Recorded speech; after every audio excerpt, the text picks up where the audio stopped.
So we've gotten yet another update for XDefiant in the preseason, this one being update 0.4, and although it is fairly small, it has actually caused a little bit of controversy in the community. So I'm going to quickly run you guys through what's changed both in the patch notes as well as explaining it in-game a little bit further too, as the majority of it is to do with the weapon leveling, which has been one of the biggest talking points in the game. Now, if you guys are new to the channel, be sure to hit that subscribe button and turn on those notifications. There is going to be plenty more XDefiant content on the way, so make sure you don't miss out. But with that being said, let's get stuck into the patch notes. So like I said, the patch notes are pretty damn small, but it is mostly focused on the weapon progression, and it has actually got a pretty big change that's been made overnight. So at the top of the patch notes, they said they have sped up the process of unlocking weapon attachments by lowering the amount of XP needed to level up your primary weapon from 3,500 to 3,000 and your secondary weapon from 1,500 to 1,000. This change is retroactive, meaning your existing weapon levels will likely be even higher now. Pause for polite applause. They then said to counterbalance this speedier access to performance enhancing attachments and provide a greater challenge to the community, weapon mastery level requirements have increased. However, any player who has already unlocked bronze, silver or gold will get to keep those skins. We're not monsters. Now, it doesn't actually touch on the new weapon levels in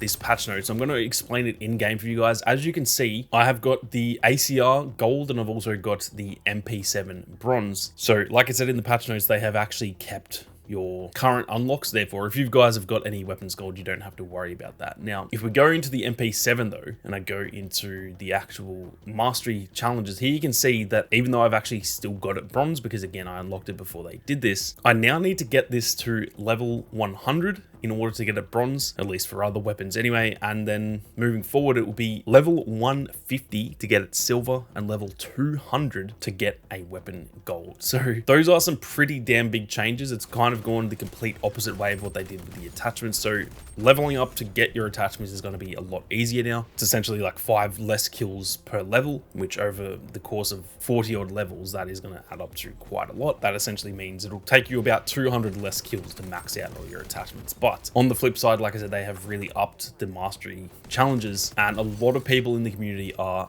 very, very unhappy about this. Now, I'm kind of torn on it. I think 200 is kind of nutty to be able to unlock a pretty simple gold skin. I think the gold looks really good in this game, but at the end of the day, it's not some like crazy absurd skin. And to get it to level 200, that is going to take a lot of grinding, especially for every weapon in the game. So I think they have potentially gone a little bit overboard with that. And even though it is a bit easier to level up now, I do think that, yeah, that is a pretty drastic change. And again, like I said, the community overall seems to be pretty unhappy about this. Now, on the flip side, I do also get that mastery skins are meant to be hard to get, so I'm kind of okay with it in that sense. And on top of that too, obviously, if we all just got gold for our weapons really easily, then at the end of the day, none of us are gonna actually buy skins for any weapons, because realistically, I'm probably gonna run my, hard-earned gold camo over even a really cool skin that you can buy from the store. And so I do understand that they need to have some reason for us to actually buy skins, because that's the only way they can actually make their money outside of the battle pass. At the end of the day, it's a free game, so I understand they do need to make money. So I can see both sides of it here. I'm okay with them upping it, but I do think it's gone maybe a little bit overboard. I think maybe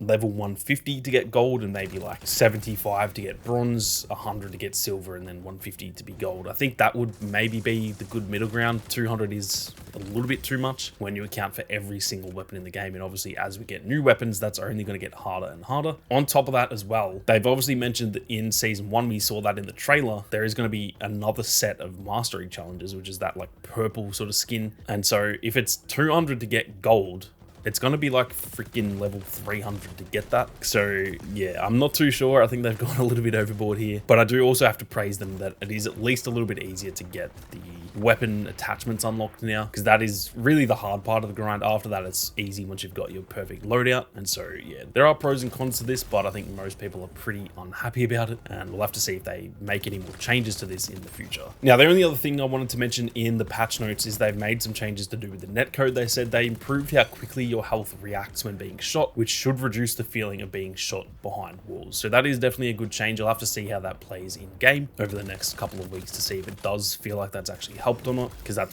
at least for me, probably one of my biggest complaints is when you feel like you shouldn't die and you do, there is nothing more annoying than that as well. Now, lastly, they didn't actually mention this in the patch notes, but they have put out a separate tweet here that says what has 2 words, no objectives, and has been a frequent community request for many moons. Jump into Team Deathmatch this Friday, June 21st at 10 AM PT. So we have some confirmation there. Team Deathmatch is finally arriving in only a day or 2 from now. So that is pretty exciting for a lot of people who obviously are keen on TDM. For me, I personally don't really like TDM. It's kind of boring. I like to have an objective. But that being said, usually TDM is where all the bots go to congregate, so I might go play some TDM and just clean the floor with all the bots that are spending their time over there. So still a good addition. I'm down for any game modes and stuff like that. Any additional content they give us is always a good thing in my opinion. And the fact this isn't like an addition that's part of season 1, it's just another addition they're making to please the fans. I'm very, very happy with that. So that is pretty much it for today's update. Like I said, it's a pretty small little patch notes here and stuff, but what they have changed is a pretty big element of the game. So I'm keen to hear all of your thoughts down below. Be sure to leave your comments with how you feel about the new changes to the weapon progression. Keen to give all of your thoughts a read. But with that being said, thank you all very much for watching. You guys have a great day, and I'll see you all out there in the arena.